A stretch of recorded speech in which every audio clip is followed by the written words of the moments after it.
News ಎಕ್ಸ್‌ಪ್ರೆಸ್‌ಗೆ ಸ್ವಾಗತ. ನಾನು ಚೈತ್ರಾ ಅಂಚನ್. ಬೆದರಿಕೆ ಜಾತಿ ನಿಂದನೆ ಕೇಸ್ನಲ್ಲಿ ಬಿಜೆಪಿ ಶಾಸಕ ಮುನಿರತ್ನ ಅರೆಸ್ಟ್ ಆಗಿದ್ದಾರೆ. ಮುನಿರತ್ನ ವಿರುದ್ಧ ಕಾಂಗ್ರೆಸ್ಸಿಗರು ವಾಗ್ದಾಳಿಯನ್ನ ನಡೆಸುತ್ತಿದ್ರೆ ಬಿಜೆಪಿಗರು ಸಮರ್ಥಿಸಿಕೊಳ್ಳುತ್ತಿದ್ದಾರೆ. ಇದೆಲ್ಲವನ್ನು ನೋಡೋಣ 30% ಮುನಿರತ್ನ ನ್ಯೂಸ್ ಎಕ್ಸ್‌ಪ್ರೆಸ್‌ನಲ್ಲಿ.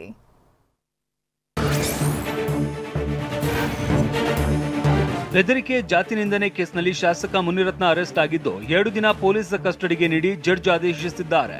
ನಿನ್ನೆ ಸಂಜೆ ರಾಜರಾಜೇಶ್ವರಿ ನಗರ ಕ್ಷೇತ್ರದ ಬಿಜೆಪಿ ಶಾಸಕ ಮುನಿರತ್ನ ಅವರನ್ನ ಬಂಧಿಸಿರುವ ಪೊಲೀಸರು ಮಧ್ಯರಾತ್ರಿನೇ ಜಡ್ಜ್ ನಿವಾಸಕ್ಕೆ ಕರೆದೊಯ್ದು ಹಾಜರುಪಡಿಸಿದ್ರು.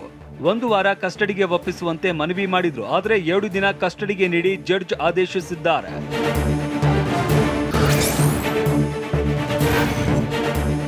ಪೊಲೀಸರು ಬಂಧಿಸಿದ ಬಳಿಕ ಶಾಸಕ ಮುನಿರತ್ನ ಸೈಲೆಂಟ್ ಆಗಿದ್ದಾನೆ. ಜಡ್ಜ್ ಮನೆಗೆ ಕರೆದೊಯ್ಯೋದಕ್ಕೂ ಮುನ್ನ ಮಧ್ಯರಾತ್ರಿ 12 ರಿಂದ 1:30ರವರೆಗೆ ಪೊಲೀಸರು ವಿಚಾರಣೆ ನಡೆಸಿದ್ದಾರೆ. ಆದ್ರೆ ನಾನೇನು ಮಾಡಿಲ್ಲ, ಷಡ್ಯಂತ್ರ ಅಂತ ಮುನಿರತ್ನ ಉತ್ತರಿಸಿದ್ದಾರೆ.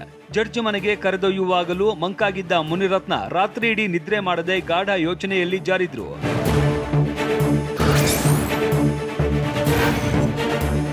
ವಿಚಾರಣೆಗೆ ಕರೆದಿದ್ರೆ ನಾನೇ ಹೋಗ್ತಾ ಇದ್ದೆ, ನೇರವಾಗಿ ಬಂಧಿಸಿದ್ದು ರಾಜಕೀಯ ಅಂತ ನ್ಯಾಯಾಧೀಶರ ಮುಂದೆ ಮುನಿರತ್ನ ಆರೋಪಿಸಿದ್ದಾರೆ. ನನಗೆ ಹೃದಯ ಸಂಬಂಧಿ ಕಾಯಿಲೆ ಇದೆ, ಹರ್ನಿಯಾ ಸಮಸ್ಯೆನೂ ಇದೆ. ತಿರುಪತಿಗೆ ಹೊರಟಿದ್ದವರನ್ನ ಬಂಧಿಸಿ ಕರೆತಂದಿದ್ದಾರೆ ಅಂತ ಜಡ್ಜ್ ಮುಂದೆ ಹೇಳ್ಕೊಂಡಿದ್ದಾರೆ. ನಿತ್ಯ ಮುನಿರತ್ನಗೆ ಮೆಡಿಕಲ್ ಚೆಕ್ಅಪ್ ಮಾಡಿಸುವುದಕ್ಕೆ ಜಡ್ಜ್ ಸೂಚಿಸಿದ್ದಾರೆ.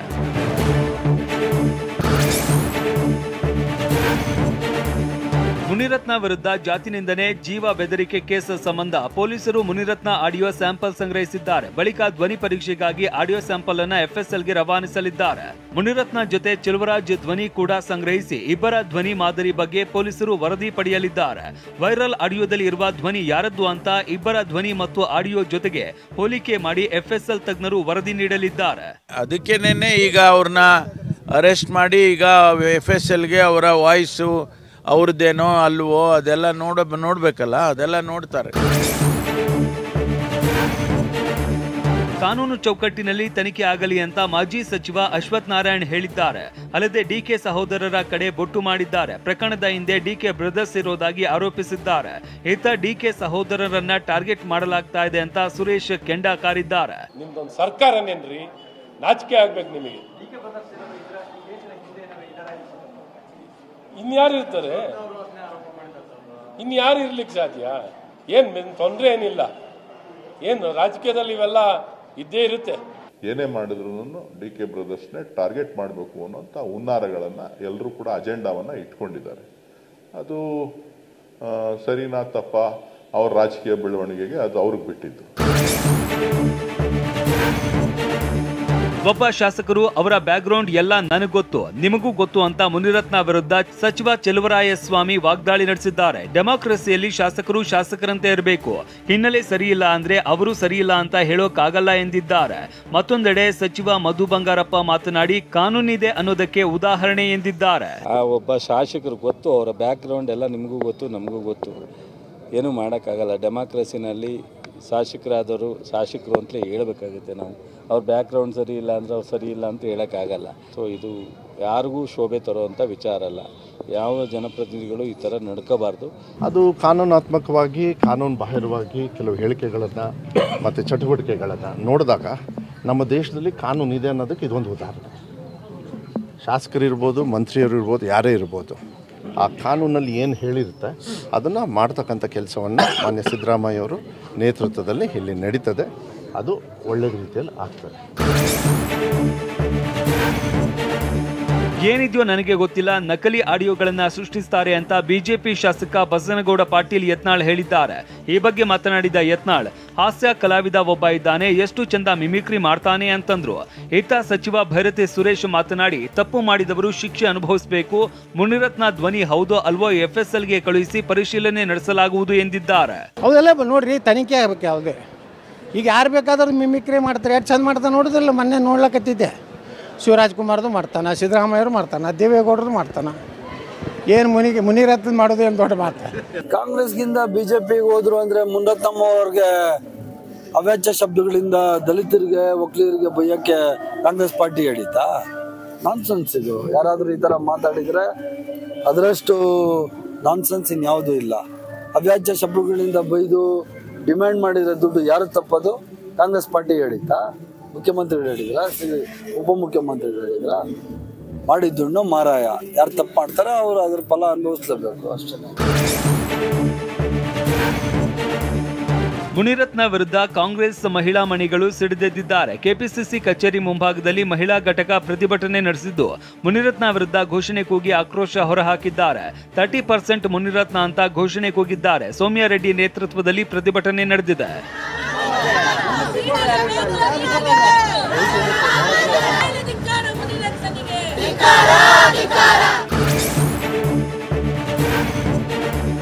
ಕೆಲ ದಿನಗಳ ಹಿಂದಷ್ಟೇ ಯಾದಗಿರಿ ಪಿಎಸ್ಐ ಆತ್ಮಹತ್ಯೆ ಮಾಡಿಕೊಂಡಿದ್ದರು. ಕಾಂಗ್ರೆಸ್ ಶಾಸಕ ಚೆನ್ನಾರೆಡ್ಡಿ ತುನ್ನೂರು ವಿರುದ್ಧ ಮೃತ ಪಿಎಸ್ಐ ಮನೆಯವರು ಗಂಭೀರ ಆರೋಪ ಮಾಡಿದ್ರು. ಇದೇ ವಿಚಾರ ಬಿಜೆಪಿ ನಾಯಕರಿಗೆ ಅಸ್ತ್ರವಾಗಿದೆ. ಕೈ ಶಾಸಕನ ವಿರುದ್ಧ ಅಟ್ರಾಸಿಟಿ ಕೇಸ್ ದಾಖಲಾಗಿತ್ತು. ಅವರ ಬಂಧನ ಯಾಕಾಗಿಲ್ಲ ಅಂತ ಪ್ರಶ್ನಿಸಿದ್ದಾರೆ. ಯಾದಗಿರಿಯಲ್ಲಿ ಒಬ್ಬ ಪರಿಶಿಷ್ಟ ಜಾತಿಗೆ ಸೇರಿದಂಥ ವ್ಯಕ್ತಿ ಪರಶುರಾಮ್ ಆತ್ಮಹತ್ಯೆಯನ್ನು ಮಾಡ್ಕೋತಾರೆ. ಯಾವ ರೀತಿ ಹಣದ ಬೇಡಿಕೆ, ಭ್ರಷ್ಟಾಚಾರದ ಆಪಾದನೆ, ಅವರ ಕಿರುಕುಳವನ್ನು ಸಹಿಸಲಿಕ್ಕಾಗ್ದೇನೆ ಆತ್ಮಹತ್ಯೆಯನ್ನು ಮಾಡ್ಕೊತಾರೆ. ಏನಾರು ಬಂಧಿಸಿದಾರಾ? ಅಲ್ಲಿ ಎಮ್ ಎಲ್ ಎ ಮಗನ ಬಂಧಿಸಿದಾರಾ? ಕಾಂಗ್ರೆಸ್ನ MLA ಚೆನ್ನಾರೆಡ್ಡಿ ಅವರ ಮೇಲೂ ಕೂಡ ಆಗಿದೆ. ಯಾದಗಿರಿನಲ್ಲಿ 1 ತಿಂಗಳಿಗಿಂತ ಹೆಚ್ಚಾಯಿತು. ಅವರು ಎಲ್ಲ ಕಾರ್ಯಕ್ರಮಗಳಲ್ಲಿ ರಾಜಾರೋಷವಾಗಿ ಭಾಗವಹಿಸ್ತಾ ಇದ್ದಾರೆ. ಅವ್ರನ್ನ ಇನ್ನೂ ಅರೆಸ್ಟ್ ಮಾಡಿಲ್ಲ.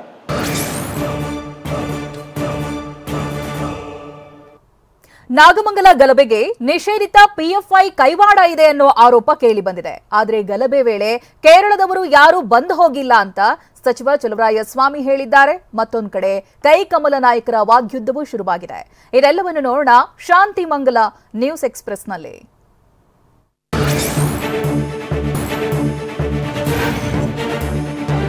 ನಾಗಮಂಗಲ ಗಲಭೆಗೆ ಕೇರಳದ ಲಿಂಕ್ ಬಗ್ಗೆ ಮಂಡ್ಯದಲ್ಲಿ ಸಚಿವ ಚಲುವರಾಯಸ್ವಾಮಿ ಪ್ರತಿಕ್ರಿಯಿಸಿದ್ದಾರೆ. ಗಲಭೆ ವೇಳೆ ಕೇರಳದವರು ಬಂದು ಹೋಗಿಲ್ಲ. ಕೇರಳದವರು ನಾಗಮಂಗಲದ ಬೇಕರಿಯಲ್ಲಿ ಕೆಲಸ ಮಾಡ್ತಾ ಇದ್ರು. ಇವರು ಗಲಭೆಯಲ್ಲಿ ಭಾಗಿಯಾಗಿದ್ದಾರೆಂದು ಅರೆಸ್ಟ್ ಮಾಡಲಾಗಿದೆ. ಈ ಬಗ್ಗೆ ಸಂಪೂರ್ಣವಾಗಿ ತನಿಖೆ ನಡೆಸಲಾಗುತ್ತಿದೆ ಎಂದರು. ಅವರು ಕೇರಳದವರು ಬಂದು ಹೋಗೋರೆ ಅಂತಲ್ಲ, ಅಲ್ಲಿ ಬೇಕರಿಲಿ ಕೆಲಸ ಮಾಡ್ತಾ ಇರೋದ್ರಿಂದ ಅವರು ಆ ಸಂದರ್ಭದಲ್ಲಿ ಇನ್ವಾಲ್ವ್ ಆಗಿದ್ದಾರೆ ಅಂತ ಅರೆಸ್ಟ್ ಆಗಿದೆ. ಅದನ್ನು ನಾನು ಹೇಳಿದ ಸ್ವಲ್ಪ ಸಂಪೂರ್ಣವಾಗಿ ರಿಪೋರ್ಟ್ ತರಿಸ್ಕೊಳ್ಳೋಣ. ವಿಪಕ್ಷ ನಾಯಕ ಆರ್ ಅಶೋಕ್ ಟ್ವೀಟ್ ಮಾಡಿ ನಿಷೇಧಿತ PFI ಸಂಘಟನೆಗಳ ಕೈವಾಡ ಇದೆ ಅಂತ ಸ್ಥಳೀಯರು ಆರೋಪ ಮಾಡ್ತಿದ್ದಾರೆ. ಈ ಪ್ರಕರಣವನ್ನ NIAಗೆ ವಹಿಸಬೇಕು ಎಂದು ಸಿಎಂಗೆ ಆಗ್ರಹಿಸುತ್ತೇನೆ ಎಂದಿದ್ದಾರೆ.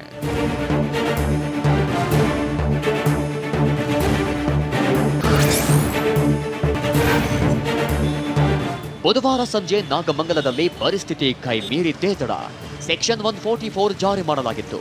ಆದ್ರೀಗ ನಾಗಮಂಗಲದಲ್ಲಿ ಎಲ್ಲವೂ ಶಾಂತವಾಗಿದೆ. ಪಟ್ಟಣದಲ್ಲಿನ ಸ್ಥಿತಿ ಸಹಜ ಸ್ಥಿತಿಗೆ ಬಂದಿದ್ರಿಂದ ನಿನ್ನೆ ರಾತ್ರಿಯೇ ಸೆಕ್ಷನ್ 144 ತೆರವು ಮಾಡಲಾಗಿದೆ. ಆದರೂ ಕೂಡ ಪೊಲೀಸರ ಒಂದು ಕಣ್ಣು ನಾಗಮಂಗಲದ ಮೇಲಿದೆ.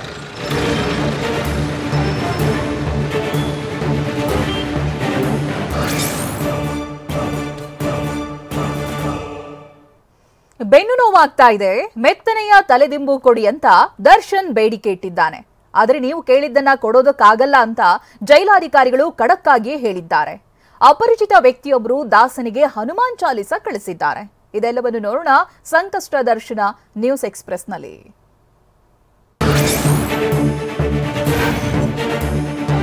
ಬಳ್ಳಾರಿ ಸೆಂಟ್ರಲ್ ಜೈಲ್ನ ಹೈ ಸೆಕ್ಯೂರಿಟಿ ಸೆಲ್ನಲ್ಲಿ ದರ್ಶನ್ ವಿಲವಿಲ ಅಂತ ಒದ್ದಾಡ್ತಿದ್ದಾನೆ. ಹೊರಗಿದ್ದಾಗ ಐಷಾರಾಮಿ ಜೀವನ ನಡೆಸಿದ್ದ ದರ್ಶನ್ಗೆ ಪರಪ್ಪನಾಗ್ರಹಾರ ಸೇರಿದ ಬಳಿಕವೂ ಅದೇ ಐಷಾರಾಮಿ ಜೀವನ ಸಿಕ್ಕಿತ್ತು. ಜೈಲ್ನಲ್ಲಿ ರೌಡಿ ಶೀಟರ್ ವಿಲ್ಸನ್ ಗಾರ್ಡನ್ ನಾಗಾನಿಂದ ನೀಡಲಾಗಿದ್ದ ರಾಜಾತಿಥ್ಯ ಬಯಲಾದ ಬೆನ್ನಲ್ಲೇ ಬಳ್ಳಾರಿಗೆ ಶಿಫ್ಟ್ ಆದ ದರ್ಶನ್ ಅಕ್ಷರಶಃ ಒದ್ದಾಡ್ತಿದ್ದಾನೆ. ಜೈಲಾಧಿಕಾರಿಗಳ ಮುಂದೆ ಅದು ಬೇಕು ಇದು ಬೇಕು ಅಂತ ಪದೇ ಪದೇ ಬೇಡಿಕೆ ಇಡ್ತಿದ್ದಾನೆ ಎನ್ನಲಾಗಿದೆ.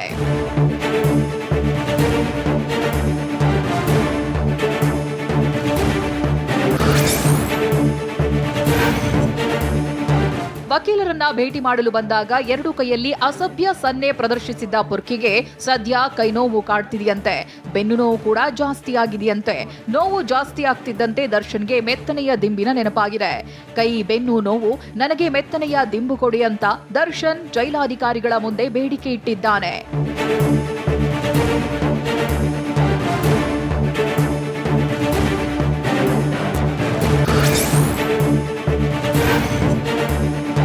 ಮೆತ್ತನೆಯ ಕೋಟಿಯ ದಿಂಬಿನ ಆಸೆಯಲ್ಲಿದ್ದ ದರ್ಶನ್ಗೆ ಜೈಲಾಧಿಕಾರಿಗಳು ಶಾಕ್ ಕೊಟ್ಟಿದ್ದಾರೆ. ನೀವು ಕೇಳಿದ್ದನ್ನ ಕೊಡೋಕಾಗಲ್ಲ ಎಂದಿದ್ದಾರೆ ಎನ್ನಲಾಗಿದೆ. ಪದೇ ಪದೇ ಅದು ಬೇಕು ಇದು ಬೇಕು ಅನ್ನುವಂತಿಲ್ಲ. ಜೈಲು ನಿಯಮಗಳು ಹೇಗಿವೆಯೋ ನೀವು ಹಾಗೇ ಇರಿ. ನಿಮಗೇನಾದ್ರೂ ಬೇಕಾದ್ರೆ ಕೋರ್ಟ್ಗೆ ಮನವಿ ಮಾಡಿ ಅಂತ ಜೈಲಾಧಿಕಾರಿಗಳು ಖಡಕ್ಕಾಗಿಯೇ ಉತ್ತರ ಕೊಟ್ಟಿದ್ದಾರಂತೆ.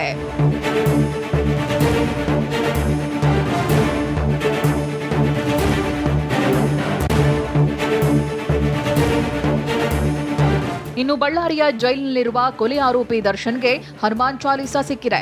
ಅಪರಿಚಿತನೊಬ್ಬ ಹನುಮಾನ್ ಚಾಲೀಸ ಪುಸ್ತಕವನ್ನ ಸೀದಾ ಜೈಲಿಗೆ ಕಳಿಸಿದ್ದಾನೆ. ಪುಸ್ತಕದಲ್ಲಿ ಹನುಮನ ಆಶೀರ್ವಾದ ನಿಮ್ಮ ಮೇಲಿರಲಿ, ಈ ಪುಸ್ತಕ ಓದಿ ಒಳ್ಳೆಯದಾಗುತ್ತೆ ಅಂತ ಬರೆದಿದೆ. ಜೈಲು ಸಿಬ್ಬಂದಿ ಪುಸ್ತಕ ಪರಿಶೀಲಿಸಿ ದರ್ಶನ್ಗೆ ತಲುಪಿಸಿದ್ದಾರೆ.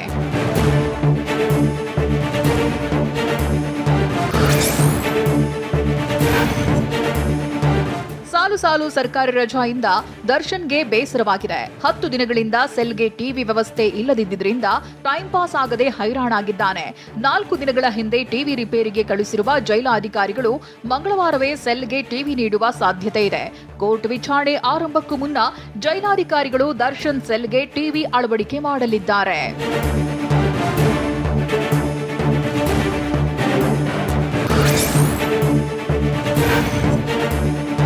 ಪರಪ್ಪನ ಅಗ್ರಹಾರದಲ್ಲಿ ಡಿ ಗ್ಯಾಂಗ್ಗೆ ರಾಜಾತಿಥ್ಯ ಪ್ರಕರಣಕ್ಕೆ ಸಂಬಂಧಿಸಿದಂತೆ ಸಿಸಿಬಿ ತನಿಖೆಯಲ್ಲಿ ಜೈಲಾಧಿಕಾರಿಗಳ ನಿರ್ಲಕ್ಷ್ಯ ಬಯಲಾಗಿದೆ. ದರ್ಶನ್ ಬ್ಯಾರಕ್ ಬಳಿ ಯಾವ ಸಿಬ್ಬಂದಿ ಇರ್ತಾ ಇದ್ರು ಎಂಬ ಬಗ್ಗೆ ಇದುವರೆಗೂ ಜೈಲಿನ ಅಧಿಕಾರಿಗಳು ಮಾಹಿತಿ ನೀಡಿಲ್ಲ. 2 ಬಾರಿ ಕೇಳಿದ್ರೂ ತಿಳಿಸ್ತಿಲ್ಲ. ಯಾವ ಸಿಬ್ಬಂದಿ ಅನ್ನೋದರ ಬಗ್ಗೆ ಡೈರಿಯಲ್ಲೂ ಇಲ್ಲ. ಈ ಮೂಲಕ ಅಧಿಕಾರಿಗಳು ಡೈರಿ ಮೇಂಟೈನ್ ಮಾಡದಿರುವುದು ಪತ್ತೆಯಾಗಿದೆ.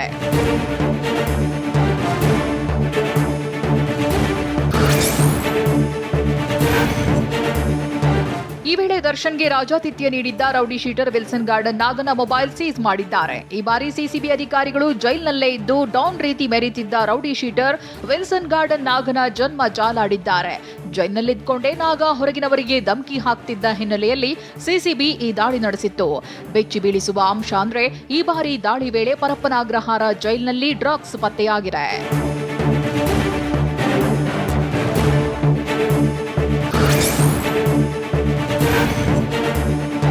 ಪರಪ್ಪನ ಅಗ್ರಹಾರದ ಮೇಲೆ ದಾಳಿ ಮಾಡಿರುವ ಸಿಸಿಬಿ ಅಧಿಕಾರಿಗಳು ಈ ಬಾರಿ ಭರ್ಜರಿ ಬೇಟೆಯಾಡಿದ್ದಾರೆ.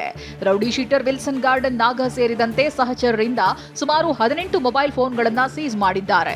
ಈ ಮೂಲಕ ಜೈಲಿನಲ್ಲೇ ಇದ್ದು ಹೊರಗಿನವರಿಗೆ ಬೆದರಿಕೆ ಹಾಕಿ ವಸೂಲಿ ಮಾಡುತ್ತಿದ್ದ ನಾಗನಿಗೆ ಶಾಕ್ ಕೊಟ್ಟಿದ್ದಾರೆ.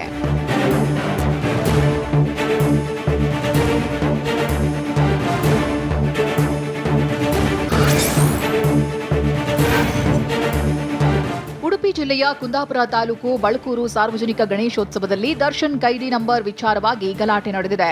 ಯುವಕರ ತಂಡವೊಂದು ಕೈದಿ ನಂಬರ್ 6106 ಟಿ ಶರ್ಟ್ ಧರಿಸಿ ವಿಸರ್ಜನಾ ಮೆರವಣಿಗೆಗೆ ಆಗಮಿಸಿದ್ರು. ಟಿ ಶರ್ಟ್ ನೋಡಿ ಸ್ಥಳೀಯರು ವಿರೋಧ ವ್ಯಕ್ತಪಡಿಸಿದ್ರು. ಯಾವುದಕ್ಕೂ ಕೇರ್ ಮಾಡದೆ ಗಲಾಟೆ ಮಾಡಿ ಯುವಕರ ಗುಂಪು ಅನುಚಿತವಾಗಿ ವರ್ತಿಸಿದೆ. ಸಾಮಾಜಿಕ ಜಾಲತಾಣದಲ್ಲಿ ಟಿ ಶರ್ಟ್ ಧರಿಸಿದ ತಂಡ ಫೋಟೋ ಶೇರ್ ಮಾಡಿ ಸಮರ್ಥಿಸಿಕೊಂಡಿದೆ.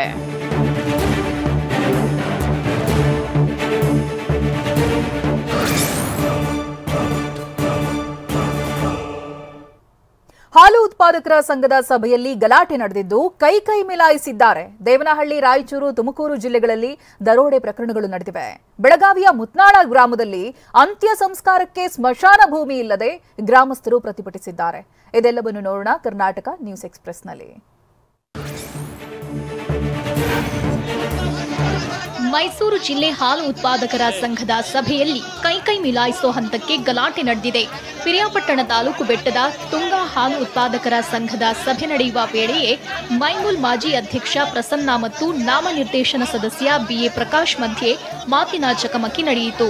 ಮೈಮೂಲ್ ನಷ್ಟದಲ್ಲಿದೆ, ಅದಕ್ಕೆ ಪ್ರಸನ್ನ ಕಾರಣ ಅಂತ ಪ್ರಕಾಶ್ ಆರೋಪಿಸಿದ್ರು.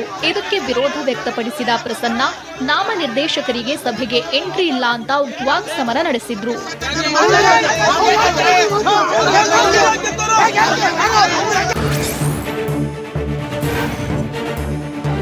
ಕ್ಯಾಬ್ನಲ್ಲಿ ಒನ್ ಡೇ ಟ್ರಿಪ್ ಮಾಡಿ ಕ್ಯಾಬ್ ಚಾಲಕನ ಬಳಿಯೇ ದರೋಡೆ ಮಾಡಲಾಗಿದೆ. ಟೆಕ್ಕಿಯ ಸೋಗಿನಲ್ಲಿ ಬಂದವನಿಂದ ಚಾಕು ತೋರಿಸಿ ದರೋಡೆ ಮಾಡಿ ಎಸ್ಕೇಪ್ ಆಗಿದ್ದ ಸದ್ಯ ಬೆಂಗಳೂರು ಮೂಲದ ಖಾನ್ ಎಂಬಾತನನ್ನ ದೊಡ್ಡಬಳ್ಳಾಪುರ ಗ್ರಾಮಾಂತರ ಪೊಲೀಸರು ಬಂಧಿಸಿದ್ದಾರೆ. ವಿಲ್ಸನ್ ಗಾರ್ಡನ್ನಿಂದ ಆಪ್ ಮೂಲಕ ರವಿಕುಮಾರ್ನ ಕ್ಯಾಬ್ ಬುಕ್ ಮಾಡಿದ್ದ ಆರೋಪಿ ಖಾನ್ ಸಿಟಿ ಏರ್ಪೋರ್ಟ್ ಮತ್ತು ನಂದಿಬೆಟ್ಟ ಸುತ್ತಾಡಿ ಸಂಜೆ ಡಾಬಾಗೆ ಕರೆದುಕೊಂಡು ಹೋಗಿದ್ದ.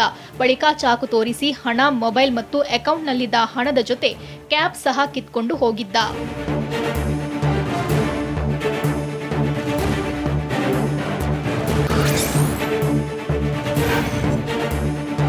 ರಾಯಚೂರು ನಗರದಲ್ಲಿ ಮನೆಗೆ ನುಗ್ಗಿ ಕುಟುಂಬದವರನ್ನ ಬೆದರಿಸಿ ದರೋಡೆ ಮಾಡಲಾಗಿದೆ. ಲಕ್ಷ್ಮೀ ನರಸಿಂಹ ಕಾಲೋನಿಯಲ್ಲಿ ಬಸನಗೌಡ ಪಾಟೀಲ್ ಎಂಬುವರಿಗೆ ಸೇರಿದ ಮನೆಯಲ್ಲಿ ಮನೆಗಳ್ಳತನ ಮಾಡಲಾಗಿದೆ. 3 ದುಷ್ಕರ್ಮಿಗಳು 1 ಲಕ್ಷ ನಗದು, ಸುಮಾರು 180 ಗ್ರಾಂ ಚಿನ್ನಾಭರಣ, ಅರ್ಧ ಕೆಜಿಯಷ್ಟು ಬೆಳ್ಳಿ ಕಳ್ಳತನ ಮಾಡಿದ್ದಾರೆ.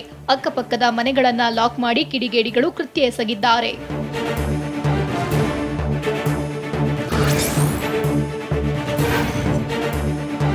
ತುಮಕೂರಿನ ಜಯನಗರ ಪೊಲೀಸರು ಭರ್ಜರಿ ಕಾರ್ಯಾಚರಣೆ ನಡೆಸಿದ್ದು ಸರಗಳ್ಳತನ ಮತ್ತು ಮನೆ ಕಳ್ಳತನ ಮಾಡಿದ್ದ ಆರೋಪಿಗಳನ್ನು ಬಂಧಿಸಲಾಗಿದೆ. ತುಮಕೂರಿನ ಗೋಕುಲ ಬಡಾವಣೆಯಲ್ಲಿ ಸರಗಳ್ಳತನ ನಡೆದಿತ್ತು. ನಾಗಮಂಗಲ ಮೂಲದ ಕ್ಯಾಬ್ ಚಾಲಕ ಶಶಿಧರ್ ಅಭಿಷೇಕ್ ರೋಹನ್ ಕುಮಾರ್ನನ್ನ ಬಂಧಿಸಿದ್ದಾರೆ. ಬಂಧಿತರಿಂದ ಒಟ್ಟು 22,95,000 ಬೆಲೆ ಬಾಳುವ 49 ಗ್ರಾಂ 2 ಎಳೆಯ ಚಿನ್ನದ ಸರ, 1 ಬೈಕ್ ವಶಕ್ಕೆ ಪಡೆಯಲಾಗಿದೆ.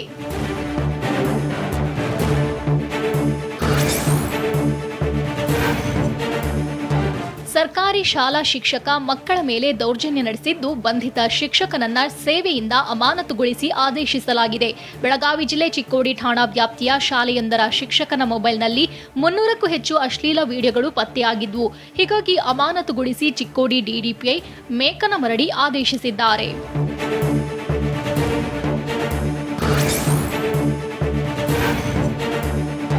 ಸುಳ್ಳು ಕೇಸ್ ಹಾಕಿ ಅಮಾಯಕರನ್ನ ಜೈಲಿಗಟ್ಟಿದ್ದ ಪೊಲೀಸರನ್ನ ಅಮಾನತು ಮಾಡಲಾಗಿದೆ. ಬನಶಂಕರಿ ಠಾಣೆ PSI Shridhar Gugri, ASI SK Raju, ಕಾನ್ಸ್ಟೇಬಲ್ಗಳಾದ ಸತೀಶ್ ಬಗಲಿ, ತಿಮ್ಮಪ್ಪ ಪೂಜಾರ ಅಮಾನತುಗೊಳಿಸಿ ದಕ್ಷಿಣ ವಿಭಾಗದ ಡಿಸಿಪಿ ಲೋಕೇಶ್ ಜಗಲಾಸರ್ ಆದೇಶಿಸಿದ್ದಾರೆ. ಸುಳ್ಳು ಮಾಹಿತಿ ನೀಡಿ ಕದಿರೇನಹಳ್ಳಿಯ 2 ವಿರುದ್ಧ ವೈಯಕ್ತಿಕ ದ್ವೇಷದ ಹಿನ್ನೆಲೆಯಲ್ಲಿ ಅಫೀಮು ಮಾರ್ತಿದ್ದಾರೆಂದು ದೂರು ನೀಡಲಾಗಿತ್ತು.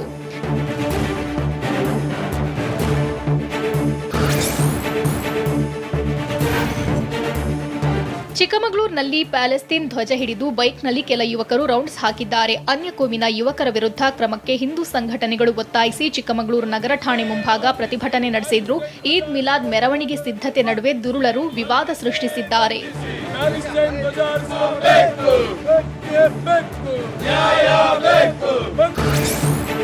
ಇನ್ನೆರಡು ದಿನದಲ್ಲಿ ಸಿಎಂ ಸ್ಥಾನಕ್ಕೆ ರಾಜೀನಾಮೆ ನೀಡುವುದಾಗಿ ದೆಹಲಿ ಮುಖ್ಯಮಂತ್ರಿ ಕೇಜ್ರಿವಾಲ್ ಘೋಷಿಸಿದ್ದಾರೆ. ಅಲ್ಲದೆ ಶಾಸಕಾಂಗ ಪಕ್ಷದ ಸಭೆ ನಡೆಸಿ ನೂತನ ಮುಖ್ಯಮಂತ್ರಿ ಆಯ್ಕೆ ಮಾಡಲಾಗುತ್ತೆ ಎಂದಿದ್ದಾರೆ. ಇದೆಲ್ಲವನ್ನು ನೋಡೋಣ ಸಮಗ್ರ ಸಮಾಚಾರ ನ್ಯೂಸ್ ಎಕ್ಸ್‌ಪ್ರೆಸ್‌ನಲ್ಲಿ. ಸಂವಿಧಾನದ ಮಹತ್ವ ಹಾಗೂ ಅರಿವು ಮೂಡಿಸಲು ಅಂತಾರಾಷ್ಟ್ರೀಯ ಪ್ರಜಾಪ್ರಭುತ್ವ ದಿನವಾದ ಇಂದು ರಾಜ್ಯದ ಉದ್ದಗಲಕ್ಕೂ ಬೃಹತ್ ಮಾನವ ಸರಪಳಿ ನಿರ್ಮಾಣವಾಗಿತ್ತು. ಬೆಂಗಳೂರಿನಲ್ಲಿ ಸಿಎಂ ಸಿದ್ದರಾಮಯ್ಯ ಹಾಗೂ ರಾಜ್ಯದ ವಿವಿಧೆಡೆ ಸಚಿವರು ಕಾರ್ಯಕ್ರಮದಲ್ಲಿ ಭಾಗಿಯಾಗಿದ್ದರು. ಇನ್ನು ಪ್ರಜಾಪ್ರಭುತ್ವ ದಿನಾಚರಣೆ ವೇಳೆ ಸಿಎಂ ಸಿದ್ದರಾಮಯ್ಯಗೆ ಭದ್ರತಾ ಲೋಪ ಎದುರಾಯಿತು. ಶಾಲು ಹಿಡಿದು ಕನಕಪುರ ಮೂಲದ ಮಹದೇವ್ ನಾಯ್ಕ್ ಎಂಬಾತ ವೇದಿಕೆ ಮೇಲೆ ನುಗ್ಗಿದ್ದು ತಕ್ಷಣವೇ ಪೊಲೀಸರು ಆತನನ್ನ ವಶಕ್ಕೆ ಪಡೆದು ಕರೆದೊಯ್ದರು. ವಿಧಾನಸೌಧ ಠಾಣೆಯಲ್ಲಿ ಪ್ರಕರಣ ದಾಖಲಾಗಿದೆ.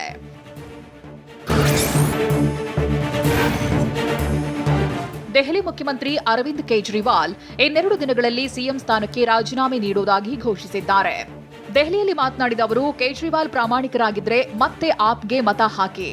ಆರೋಪ ಹೊತ್ತು ಸಿಎಂ ಸ್ಥಾನದಲ್ಲಿ ಮುಂದುವರಿಯೋದಿಲ್ಲ. ಅಗ್ನಿ ಪರೀಕ್ಷೆಗೆ ಸಿದ್ಧರಿದ್ದೇವೆ. ನಮ್ಮ ಭವಿಷ್ಯವನ್ನ ದೆಹಲಿಯ ಮಹಾಜನತೆ ನಿರ್ಧರಿಸುತ್ತಾರೆ ಎಂದಿದ್ದಾರೆ.